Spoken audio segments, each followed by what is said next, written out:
సింహరాశి వాళ్ళకి ఇంకా విజయం సాధించే సింహద్వారం అనేది ఓపెన్ అయింది. మనం ఏదైనా ఒక శుభకార్యం చేసేటప్పుడు మెయిన్‌గా సింహద్వారం గుండానే వెళ్తాం. సో, తూర్పు ద్వారం గాని, ఉత్తర ద్వారం గాని 99% యూజ్ చేస్తారు. ఈ సింహరాశి వాళ్ళకి ఇప్పటికి అష్టమ శని ప్రభావం ఉన్నా కూడా ఖచ్చితంగా ఎవరైతే మక, పుబ్బ, ఉత్తర నక్షత్రాల్లో జన్మించిన వాళ్ళకి 100కి 100% కలిసొచ్చే రోజులు వచ్చేసాయనే చెప్తుంది శాస్త్రం. ఎందుకనంటే సింహరాశికి రాశ్యాధిపతి రవి.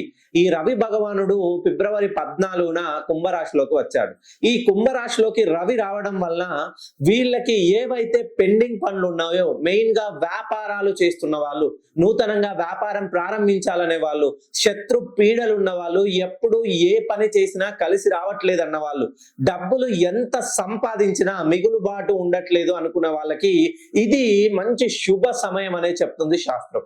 ఒక్కసారి మీరు జన్మతః సింహరాశిలో జన్మించినట్లయితే మీ పేరుని డేట్ ఆఫ్ బర్త్ ని మీ పేరు డేట్ ఆఫ్ బర్త్ ని నాకు పంపించినట్లయితే నేను చూసేటువంటి పద్ధతులు astrology, numerology, Indian western numerology, Indian western astrology, signatureology, graphology, ప్రోనాలజీ ఎన్ని శాస్త్రాల్లో చూస్తూ ఎక్కడ ఏ లోపం ఉన్నా కూలంకుషంగా ఆ లోపాన్ని